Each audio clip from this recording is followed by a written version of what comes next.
नमस्कार, मैं राज सर आपके अपने इंटर वाला बीपीएससी गुरु पे स्वागत है। उम्मीद करते हैं दोस्त आप सभी लोग स्वस्थ होंगे, मस्त होंगे। देखिए दोस्तों, सबसे बड़ा चीज़ क्या है कि टीआरई 3 वाले जो भी शिक्षक हैं अब इंतज़ार में होंगे कि सैलरी कब तक आएगी। जी हाँ, सबसे पहला इंतज़ार यही होगा क्योंकि 2 महीने बीत चुके हैं और लोगों के पास आर्थिक स्थिति जो है ना, वो ठीक नहीं है। चाहते हैं कि जितनी जल्दी से जल्दी सैलरी आ जाए और वो सैलरी कब तक आएगी, इन सारे सिलसिलों पे हम लोग बात करेंगे। आपको इस थंबनेल से जैसा कि पता चल रहा होगा, टीआरई 3 वालों को ये फॉर्म ज़रूरी है। कौन-सा फॉर्म है, हम वो भी फॉर्म बताएँगे, आप लोग समझ रहे होंगे। अब एचआरएमएस ऑनबोर्डिंग फिर सैलरी हाथ में। एचआरएमएस ऑनबोर्डिंग का फॉर्म भी डालना होगा, तभी आपको सैलरी मिलेगी, ठीक है ना? उसके अलावा भी एक फॉर्म है, जो मैंने फर्स्ट में लिखा है, ठीक है? और टीआरई 1, 2 से संबंधित जितने भी शिक्षक हैं, ट्रांसफ़र में तो बहुत ज़्यादा छेड़छाड़ और ये क्या कह सकते हैं कि सौतेला व्यवहार हुआ है। बट कल शाम तक सबका ट्रांसफ़र जो है अब नए स्कूल में ही मिलेगा, एकदम कन्फ़र्म है। अब हम लोग बात कर लेते हैं, जैसा कि आप सबों को पता है कि राज सर के द्वारा दिया गया कोई भी अपडेट बहुत ही ऑथेंटिक होता है, सोचा समझा परखा हुआ रहता है। आप लोग इस चैनल पे आप बिलीव करते हैं, ट्रस्ट करते हैं, इसलिए मैं हमेशा सुबह के सुबह या जैसे ही कोई अपडेट आता है, मैं आपको अपडेट इस वीडियो के माध्यम से रूबरू करवाने की कोशिश करता हूं। अतः आप मेरे चैनल पे अगर नए हैं तो कृपया चैनल को ज़रूर सब्सक्राइब कर लीजिएगा। कुछ लोग वीडियो देख लेते हैं पर सब्सक्राइब नहीं कर पाते हैं दोस्त। अगर आप सब्सक्राइब कर लेंगे, ठीक है, तो आपका तो कुछ नहीं जाएगा। तो सब्सक्राइब करने और बेल आइकन दबा देने से क्या होता है कि आपको नए-नए अपडेट तुरंत ही मिल जाते हैं, ठीक है ना? आप अब तक का रिकॉर्ड देख सकते हैं, मेरा प्रीवियस रिकॉर्ड भी देख सकते हैं। मैंने जो भी वीडियो आप लोगों को बताया, जो भी न्यूज़ दिया, वो बिल्कुल ऑथेंटिक साबित होता है, कहीं से कोई वो नहीं होता है, ठीक है ना? तो कृपया सब्सक्राइब कर लीजिएगा, आपसे आग्रह है। चलिए हम इन सिलसिलों पे बात करते हैं कि भाई टीआरई 3 वालों को एचआरएमएस ऑनबोर्डिंग के फॉर्म के अलावा भी एक फॉर्म है, वो क्या है? ठीक है ना? जिसमें आपको वेरिफ़िकेशन भी किया जाएगा, डॉक्यूमेंट वेरिफ़िकेशन अब नए सिरे से फिर से होने वाला है, तो उस सिलसिले में हम लोग बात करेंगे। चलिए, ये रहा फॉर्म टीआरई 3 से संबंधित। देखिए क्या हेडिंग में लिखा हुआ है, आप लोग देख सकते हो, ठीक है ना? कि बीपीएससी टीआरई 1, टीआरई 2 नहीं, तो टीआरई 3 भी हो सकता है ये, ठीक है ना? ये टीआरई 3 में भी यही जाएगा, कहने का मतलब है। नियुक्त शिक्षक या शिक्षिका का प्रमाण पत्र जाँच के लिए बनाया गया। देखिएगा यहाँ क्या लिखा हुआ है, जाँच के लिए, ठीक है ना? जाँच के लिए बनाए गए अंकित विवरणी है, जैसे क्रम संख्या है, आप देख सकते हैं यहाँ पे क्रम संख्या, बीपीएससी रोल नंबर आप लिख लीजिएगा, यहाँ पे आपको रोल नंबर लिखना है, शिक्षक का नाम यानी आप अपना नाम लिखेंगे, पिता का नाम, यहाँ पिता का नाम होगा, जन्मतिथि आपका होगा, विषय होगा, है ना? किस विषय में शिक्षक बने हैं, वो पदस्थापित विद्यालय का नाम होगा, पदस्थापित विद्यालय जहाँ पे आप अभी कार्यरत हैं, वो विद्यालय का नाम लिखना है। फिर उसके बाद ये आ जाएगा कि मैट्रिक वाला, ये यहाँ से लेकर यहाँ तक मैट्रिक है, यहाँ से लेकर यहाँ तक इंटर है, ठीक है? तो बोर्ड का नाम है, बोर्ड के राज्य का नाम है, रोल नंबर है, रोल कोड है, ठीक है? प्राप्तांक लिखना है, उत्तीर्णता वर्ष लिखना है, आपने कब पास किया था, ठीक है ना? ये सारे डिटेल्स आपको भरने हैं। जब ये हो जाएगा फिर इंटर वाली, देखिएगा ये इंटर का है। अब इंटर के बोर्ड का नाम कहाँ से, कौन सा बोर्ड है आपका, बोर्ड किस राज्य में है, संकाय क्या था, art science commerce, roll number क्या था, रोल कोड क्या था, ठीक है ना? प्राप्तांक क्या था, उत्तीर्णता वर्ष क्या था, ये सब चीज़ भी आपको फिल करना है। आगे देखिएगा, जब ये हो जाएगा तो आपको स्नातक के लिए भी भरना होगा। देखिए ये इंटर वाला था, अब ये स्नातक के लिए है। वही चीज़ है सेम, विश्वविद्यालय का नाम होगा, विश्वविद्यालय के राज्य का नाम होगा, संकाय होगा, रोल नंबर होगा, रोल कोड होगा, प्राप्तांक होगा, उत्तीर्णता वर्ष होगी, ठीक है ना? दोस्तों बताइएगा, हम ज़्यादा स्पीड तो नहीं बोल रहे हैं, ताकि कम समय में आपको ज़्यादा से ज़्यादा न्यूज़ मिल पाए, थोड़ा सा यही कोशिश हम कर रहे हैं।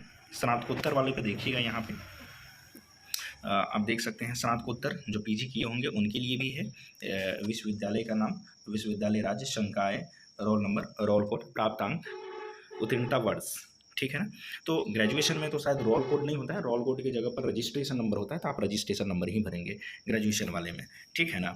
या पीजी वाले में आप देखिएगा। उसके बाद आपने बीटेड किया होगा, सीटेड किया होगा, एसटीईटी किया होगा, पेपर 1 पेपर 2 तो जो भी है, ठीक है ना? आपको यहाँ पे भरना है। देखिए रोल नंबर भरना है उसका, उत्तीर्णता वर्ष, क्रम संख्या लिखा होगा, कुल प्राप्तांक पेपर 1 में कितना आपका नंबर आया है, अगर क्वालिफाइड है या नॉन क्वालिफाइड है, क्वालिफाइड है तो क्वालिफाइड लिखना है, ठीक है ना?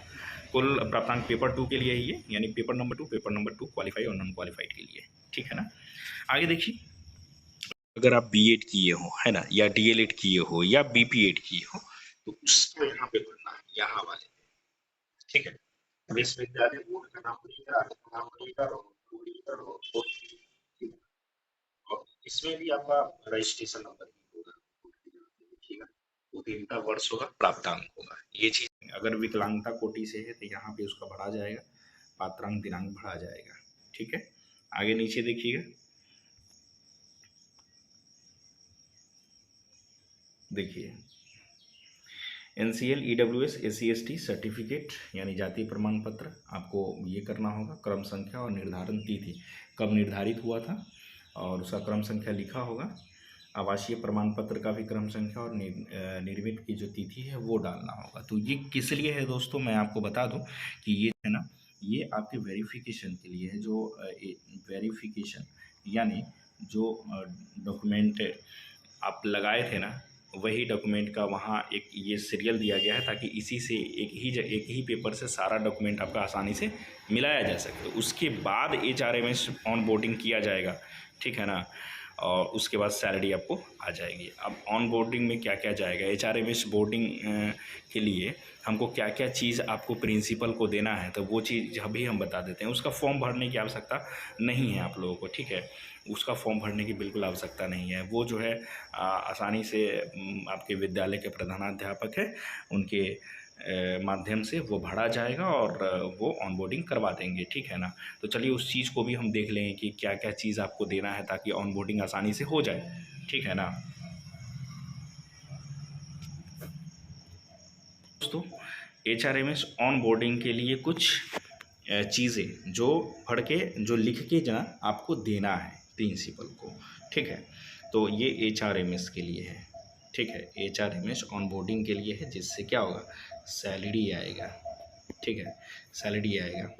तो सबसे पहले आपको नेम देना है, फादर्स नेम, मदर्स नेम, है ना, PPSC रोल नंबर, आप कैटेगरी कौन सा है आपका, ठीक है, EBC हो सकता है, उसमें 2 कैटेगरी आपको पता है, BC1 BC2 देख लीजिएगा जो भी होगा।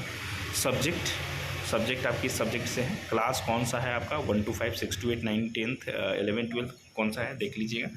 पैन नंबर होगा, ठीक है, आधार नंबर होगा, और प्रान नंबर अगर आपका जनरेट हो गया है, अगर प्रान नंबर एक्टिवेट हो गया है तो उसका जो है ना क्या करना है, प्रान नंबर भी देना है। उसके बाद आप देखिएगा अकाउंट नंबर आप भरेंगे और सही से अकाउंट नंबर भरिएगा क्योंकि सैलरी उसी पे आनी है, तो अकाउंट नंबर बिल्कुल सही होना चाहिए। उसके आगे आप IFSC कोड भी लिख दीजिएगा, ध्यान से सुनिएगा मेरी बात, IFSC कोड भी लिख दीजिएगा। मोबाइल नंबर वही दीजिएगा जो आपके प्रान कार्ड में होगा, ठीक है ना, रजिस्टर्ड वही मोबाइल नंबर चाहिए। टीचर ID अभी आपको हाल में मिल गया होगा क्योंकि ऑनलाइन अटेंडेंस भी बनना शुरू हो गया है, तो टीचर ID आपको मिल गया होगा। डेट ऑफ बर्थ क्या है, डेट ऑफ ज्वाइनिंग क्या है, ज्वाइनिंग कब किए थे, और डेट ऑफ इंक्रीमेंट क्या है, डेट ऑफ इंक्रीमेंट, ठीक है ना। तो यहाँ पे आप डेट ऑफ इंक्रीमेंट के लिए प्रिंसिपल सर से आप पूछ लेंगे। वैसे डेट ऑफ इंक्रीमेंट जो है, ठीक है, मेरे अनुभव के हिसाब से आपका होना चाहिए 1 जनवरी 2026, ठीक है, ये होना चाहिए। अब आपको इसमें कौन कौन से जो सर्टिफिकेट है वो संलग्न करने होंगे, तो मैं आपको बता देता हूँ कौन कौन से संलग्न। जैसे कि आपको पैन का फ़ोटो स्टेट लगा दीजिएगा, पैन कार्ड का, प्राण का फ़ोटोकॉपी लगाइएगा, प्राण का लगाइएगा, आधार का लगाइएगा, आधार का लगाइएगा। उसके बाद आपको आधार का लगा लेने के बाद आप अकाउंट का भी देंगे, अकाउंट का दे दीजिएगा, ज़्यादा बेटर रहेगा क्योंकि वो मैच करके करेंगे तो ज़्यादा बेटर रहेगा। तो अकाउंट का भी फ़ोटोकॉपी आप दे दीजिएगा। उसके बाद ये सब हो जाएगा, पैन, प्राण, आधार, अकाउंट नंबर, ठीक है ना। इसके अलावा कुछ पैन, प्राण, आधार, अकाउंट नंबर, ठीक है। हाँ दोस्तों इतना ही चाहिए आपको। हाँ एक और है इसमें, योगदान पत्र जो आपको प्रिंसिपल सर ने ओरिजिनल से सिग्नेचर करके दिया होगा, ठीक है, वो भी चाहिए आपको, योगदान वाला, योगदान, ठीक है, ये भी आपको चाहिए। कुल मिला के 5 आपको डॉक्यूमेंट लगा के आपको सौंप देना है ताकि HRMS ऑनबोर्डिंग आसानी से हो जाए और आपकी सैलरी वही साथ में ही आ जाएगी सबकी, TRE 1 और 3 वाले के साथ, ठीक है। अब हम बात कर लेते हैं दोस्तों, कल शाम तक सबका ट्रांसफ़र अब नए स्कूल में ही मिलेंगे, यानी 1 to 5 तक का जैसे कि हो गया। और बहुत सारे ऐसे शिक्षक है जिनका अंतर जिला था तो उनका तो हुआ नहीं, सबसे बड़ा सौतेला व्यवहार तो यही हुआ। जिनका सेम जिला था उन्हीं का हो गया, ठीक है। लगभग 1 किलोमीटर 2 किलोमीटर आधे किलोमीटर के रेंज में हो गया, जो पहले से ही नज़दीक थे, ठीक है।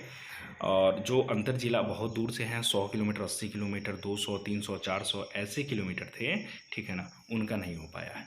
तो उन सबों का जो है ना कल सुबह तक जो है ई शिक्षा कोर्स पर स्कूल का वो दिखाना शुरू कर देगा, ठीक है। और इस सिलसिले में भी हम लोग ट्रांसफ़र को लेकर डिटेल्स में कल बात करेंगे। आप लोग मेरे वीडियो में बने रहिएगा अगले अपडेट के लिए। तब तक के लिए बहुत बहुत धन्यवाद।